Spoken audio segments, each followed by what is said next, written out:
Electoral bond का सच पूरे देश के सामने आने के बाद एक बात तो साफ हो गई है कि जिस पार्टी ने काला धन वापस लाने की बात की थी वो खुद काला धन दबाए हुए बैठी है। कभी डरा धमकाकर तो कभी चंदे के बदले धंधा देकर बीजेपी ने बहुत सारी कंपनियों से वसूली की। लेकिन क्या आप जानते हैं कि कोरोना के दौरान बने पीएम केयर्स फंड का क्या हुआ? सबको मालूम है कि पीएम केयर्स फंड के नाम पर घोटाला हुआ, लेकिन एग्जैक्टली क्या हुआ था ये बहुत कम लोगों को मालूम है। मैं आपको इस वीडियो में बताऊंगा पीएम केयर्स फंड का वो सच जिसे सुनने के बाद आप भी बोलेंगे वाह मोदी जी वाह। 7,000 करोड़ के आसपास रुपए इलेक्टोरल बॉन्ड के जरिए मिले बीजेपी को, लेकिन पिछले 3 सालों में 12,000 करोड़ तक का डोनेशन पीएम केयर्स फंड में लिया है मोदी जी ने, जिसमें से 40% अभी तक खर्च नहीं किया गया है और जो खर्च हुआ है उसकी सच्चाई भी बहुत शॉकिंग है। आइए हम डिटेल में डिस्कस करते हैं कि पीएम केयर्स फंड में क्या खामियां हैं, इसमें कैसे घोटाला हुआ और कैसे देश की 125 करोड़ की जनता को अपने फायदे के लिए बेवकूफ़ बनाया गया। सबसे पहले जान लेते हैं कि आखिर पीएम केयर्स फंड है क्या। दोस्तों, पीएम केयर्स फंड को 2020 में बनाया गया था। हम सब जानते हैं कि तब देश भर में कोरोना फैला हुआ था और इसे लड़ने के लिए इस फंड को बनाया गया था। हालांकि ध्यान देने वाली बात यह है कि ऐसा नहीं है कि पहले ऐसा कोई गवर्नमेंट फंड मौजूद नहीं था, बल्कि 1948 के समय से ही पीएम केयर्स रिलीफ फंड मौजूद था और इस फंड को भी यही सोचकर बनाया गया था कि जब कोई नेचुरल डिजास्टर इंडिया के लोगों को अफेक्ट करेगा तो उससे डील करेंगे इस फंड के जरिए। हो सकता है कि अब आपके मन में ये सवाल आए कि जब इसी स्पेसिफिक पर्पस के लिए एक फंड ऑलरेडी मौजूद था तो फिर एक कंप्लीटली डिफरेंट फंड को बनाने की क्या जरूरत पड़ गई। दोनों में क्या अंतर है? दोनों सुनने में एक से लगते हैं, लेकिन पीएम केयर्स फंड और पीएम केयर्स रिलीफ फंड में जमीन आसमान का अंतर है। पीएम केयर्स रिलीफ फंड सरकारी फंड है और पीएम केयर्स फंड सरकारी नहीं है, इसको कुछ लोग कंट्रोल करते हैं। इस पीएम केयर्स फंड के चेयरमैन हैं प्राइम मिनिस्टर ऑफ इंडिया यानी कि मोदी जी। मेंबर्स हैं defence minister and home minister and finance minister यानी सारे बीजेपी वाले। इस फंड के करंटली रतन टाटा, सुधा मूर्ति और भी कई सारे बड़े बड़े लोग ट्रस्टी हैं। वही डिसाइड करते हैं कि इस फंड को कैसे मैनेज किया जाएगा। इलेक्टोरल बॉन्ड की ही तरह पीएम केयर्स फंड को भी ऐसा बनाया गया था कि इसमें हो रही सभी सीक्रेट फंक्शनिंग के बारे में देश की जनता को कुछ भी पता न चले। सबसे पहले इसे पब्लिक चैरिटेबल ट्रस्ट के नाम से मशहूर किया गया, लेकिन बाद में बताया जाता है कि ये पब्लिक चैरिटेबल ट्रस्ट नहीं है, यानी ये सरकारी है ही नहीं। लेकिन अब आप सोच करके देखो कि ये कितने हंसने वाली बात है कि एक फंड जिसका नाम पीएम केयर्स फंड है, जिसके chairman prime minister of India है, एक फंड जो उनके निर्देश पर काम करता है, एक फंड जिसमें फंडिंग भी इसी वजह से आती है क्योंकि उसे prime minister of India chair करता है, एक फंड जिसकी वेबसाइट के पास .gov का डोमेन है, एक फंड जिसका एड्रेस एक सरकारी ऑफिस है, उसे हम लीगली सरकारी चैरिटेबल ट्रस्ट नहीं कह सकते। हे भगवान, तेरी लीला अपरंपार है। इससे भी अजीब ये कि इस ट्रस्ट को आरटीआई यानी राइट टू इंफॉर्मेशन एक्ट के अंदर में इंक्लूड नहीं किया गया। यानी कल को अगर आप जानना चाहो कि पीएम केयर फंड में ये जो भर भर के देश विदेश से चंदा आ रहा है वो कौन दे रहा है, सरकार दे रही है या जाने माने एनजीओ दे रहे हैं या फिर बिजनेसमैन दे रहे हैं, आखिर इतना पैसा कौन दे रहा है, तो इसकी जानकारी आपको नहीं दी जाएगी।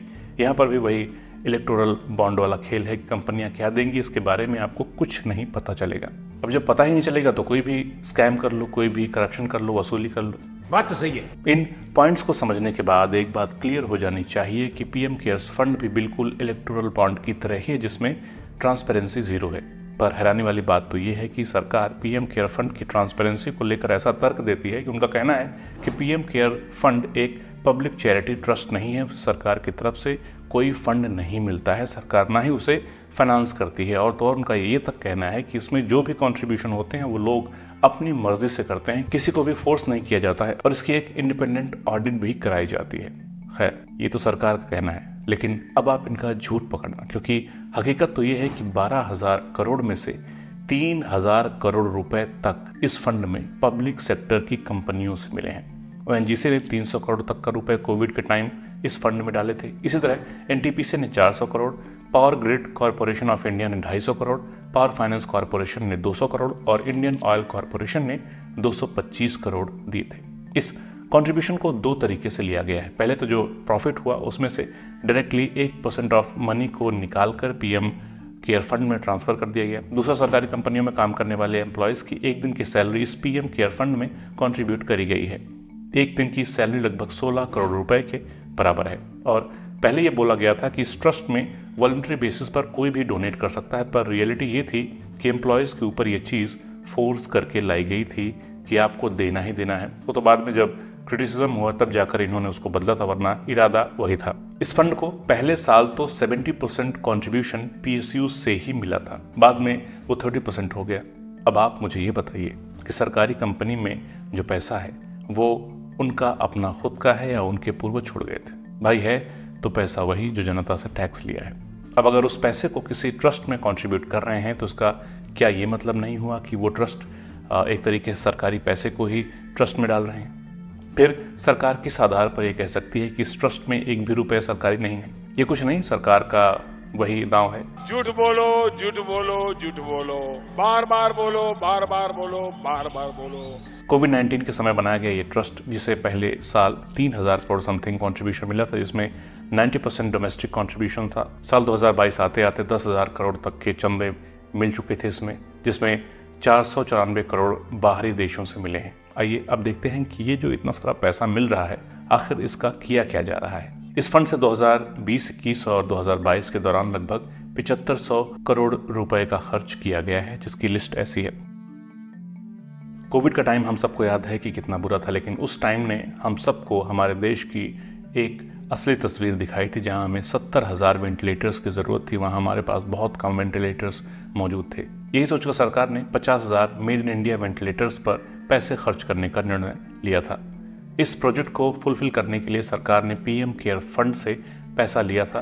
पहले साल 1300 करोड़, दूसरे साल लगभग 800 करोड़। सरकार का तो ऐसा कहना है कि उसने अपना वादा फुलफिल किया था, पर हकीकत में वो वेंटिलेटर्स ज़्यादा अच्छी क्वालिटी के नहीं थे। इतना ही नहीं, पंजाब में तो जो अस्पतालों में वेंटिलेटर्स दिए गए थे वो सही से फंक्शन भी नहीं कर रहे थे। कुछ कुछ तो इस हालात में थे कि उन्हें इस्तेमाल करने लायक भी नहीं था, जैसा कि इस वीडियो में आप देख सकते हैं।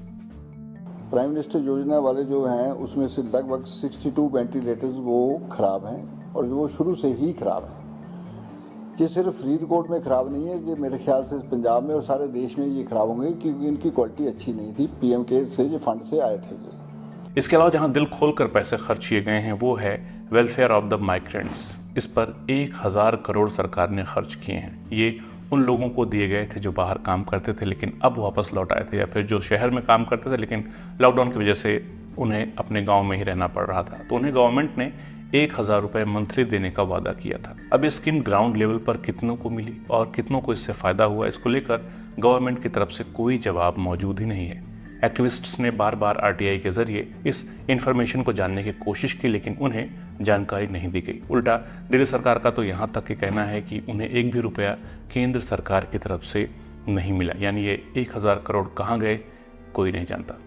ऑडिट रिपोर्ट तो ऐसा कहती है कि 1320 करोड़ में से 6 करोड़ 60 लाख वैक्सीन के डोज पर खर्च किए गए हैं, लेकिन एक बार फिर से ये डोज किसे दिए गए, वो कौन लोग थे, कहाँ रहते हैं, किसने लगाई, इन सब का कोई डेटा मौजूद नहीं है। इनफैक्ट RTI के जरिए जब क्वेरी रेज करी गई कि बड़ी बड़ी संस्थाओं को कितना गवर्नमेंट के इस बजट में से पैसा मिला, तो उन्होंने कहा कि उन्हें 0 रुपीस मिले। इतना ही नहीं, इसमें यह भी था कि 100 करोड़ कोविड वैक्सीन के डेवलपमेंट के तौर पर दिए जाएंगे, लेकिन बाद में पता चलता है कि ये भी एक झूठ निकला, क्योंकि किसी भी गवर्नमेंट इंस्टीट्यूशन को 1 कौड़ी तक नहीं मिली थी। खैर, तीसरी जगह जहां पर बहुत सारा पैसा लगाया गया है वो है ऑक्सीजन प्लांट्स को इंस्टॉल करने में। फोटो में आप देख सकते हैं कैसे अमित शाह एक ऑक्सीजन प्लांट का उद्घाटन कर रहे हैं और इस प्रोजेक्ट पर सरकार ने 1700 करोड़ रुपए तक खर्च किए हैं। आइए अब इसका जायजा लेते हैं कि ये 1700 करोड़ किस तरह से खर्च हुए थे। 14 मार्च 2020 को कोविड-19 को नेशनल डिजास्टर बता दिया गया, जिसके करीब 7 महीने बाद मिनिस्ट्री ऑफ हेल्थ की agency central medical service society ने 150 ऑक्सीजन प्लांट के लिए पहला टेंडर जारी किया। सोसाइटी ने 21 अक्टूबर 2020 में ऐसे 150 प्लांट लगाने के लिए टेंडर जारी किया था। जनवरी में PM केयर्स फंड से सहायता मिलने के बाद 12 और प्लांट्स इसमें जोड़ दिए गए। टेंडर जमा करवाने की आखिरी तारीख 10 नवंबर 2020 थी। इसके बाद फॉर्मल प्रोसीडिंग्स हुई, जिसकी वजह से सब होते होते नवंबर का महीना आ गया, यानी कोविड महामारी की पहली लहर आने के करीब 10 महीने बाद ऑक्सीजन प्लांट्स को लगाने की कार्यवाही शुरू हुई। 18 अप्रैल 2021 को स्क्रॉल ने PM केयर्स फंड से लगने वाले 162 ऑक्सीजन प्लांट्स की पड़ताल की। अपनी पड़ताल में उन्होंने कुल 14 राज्यों में लगने वाले ऑक्सीजन प्लांट्स की हालत का जायजा लिया। 14 राज्यों में तब तक महज 11 ऑक्सीजन प्लांट्स ही लग पाए थे। इनमें से सिर्फ 5 ही काम कर रहे थे। अब किस तरह से इसमें घोटाला हुआ है इसका अंदाज़ा आप खुद लगा लीजिए।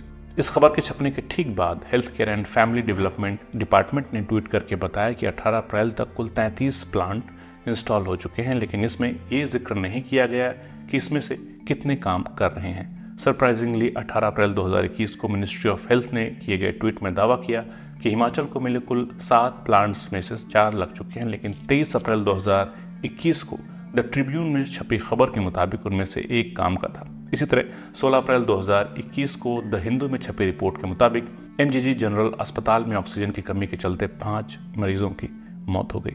यहाँ पर पीएम केयर्स फंड के तहत एक ऑक्सीजन प्लांट लगना था। Chief medical officer Avnish Dubey बताते हैं कि हम उन्हें बुलाते रहे, वो कहते रहे कि दोबारा फ़ोन करेंगे, मुझे नहीं पता कि दिक्कत कहाँ है।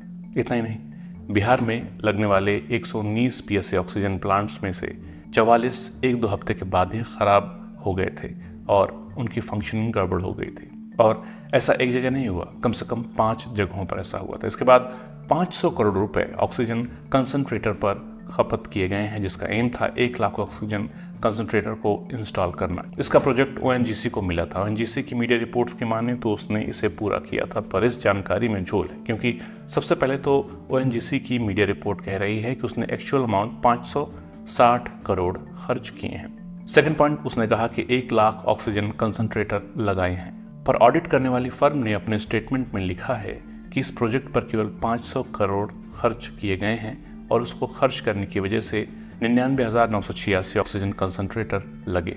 भाई, इस सिचुएशन में कोई तो एक झूठ बोल रहा है, तब ये डिफरेंस आ रहा है। और आप उस ऑडिट वाली रिपोर्ट को छोड़ ही दो, क्योंकि जितनी जानकारी सार्वजनिक है, पब्लिक में है, उसके बिहाफ पर यह पता चलता है कि केवल 40,000 तक के ऑक्सीजन कंसंट्रेटर को ही इंस्टॉल किया गया था। अब आप सोच रहे होंगे कि ऑडिट करने वाली फर्म से इतनी बड़ी गलती कैसे हो सकती है। आफ्टर ऑल, मैंने और आपने भी देखा है कि ओएनजीसी खुद कह रही है कि उसने 1 लाख ऑक्सीजन कंसंट्रेटर प्रोवाइड किए हैं। अब ऐसे में हम लोग किसके ऊपर विश्वास करें? हो सकता है कि आप कहो कि गवर्नमेंट ने 500 करोड़ का फंड दिया होगा और उस फंड को इस्तेमाल करके जितने भी ऑक्सीजन कंसंट्रेटर बने होंगे, ऑडिट रिपोर्ट्स ने सिर्फ वही इंक्लूड किए होंगे। ऐसा कहना बिल्कुल गलत होगा, क्योंकि अगर ऐसा होता तो ऑडिट रिपोर्ट के अनुसार 99,986 ऑक्सीजन कंसंट्रेटर 500 करोड़ के हैं, पर ऐसा क्या हो जाएगा कि अगले 14 कंसंट्रेटर 60 करोड़ के हो जाएंगे? क्या इस बात में कोई लॉजिक दिखता है आपको?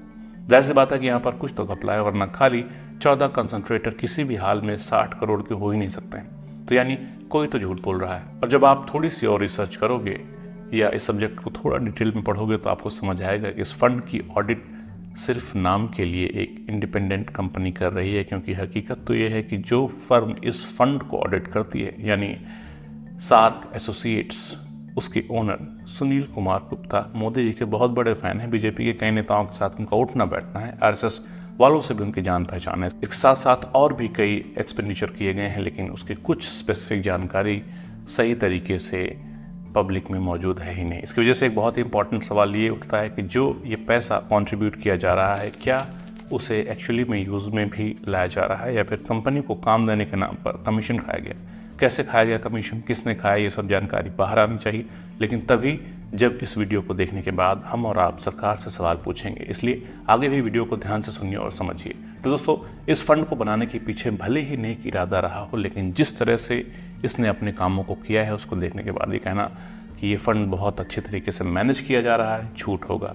अपोजिशन पॉलिटिशियंस ने कई बार इस लैक ऑफ ट्रांसपेरेंसी को लेकर सवाल किया और ऐसी आशंका जताई है कि ये भी इलेक्टोरल बॉन्ड की तरह एक बड़ा स्कैम है। इलेक्टोरल बॉन्ड स्कैम सामने आने के बाद हम सबको एक बात तो समझ में आ जानी चाहिए कि जिस बेदाग छवि और करप्शन फ्री पॉलिटिक्स का वादा मोदी सरकार ने किया था वो झूठ था। इस सरकार ने देश की जनता से झूठ बोला।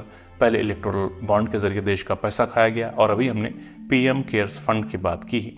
याद रखना चाहिए कि ये पैसा जनता का है, जो ये कंपनियां भर भर के इस फंड में डाल रही हैं, और इसीलिए हम लोगों का, जनता का पूरा अधिकार बनता है कि हम इस फंड की फंक्शनिंग के बारे में सब कुछ जानें। सुप्रीम कोर्ट में तो इसका फैसला पेंडिंग पड़ा हुआ है, लेकिन हमें और आपको जागरूक बनकर अपनी आवाज़ उठानी होगी। आप क्या सोचते हैं कि क्या इस फंड को आरटीआई के दायरे में लाना चाहिए ताकि इसकी हर गतिविधियों की जानकारी आम नागरिक को मालूम हो सके, या ऐसा नहीं करना चाहिए? कमेंट सेक्शन में ज़रूर बताएं। इस तरह फिर मुलाकात होगी एक नए वीडियो में। तब तक के लिए नमस्कार, शुक्रिया।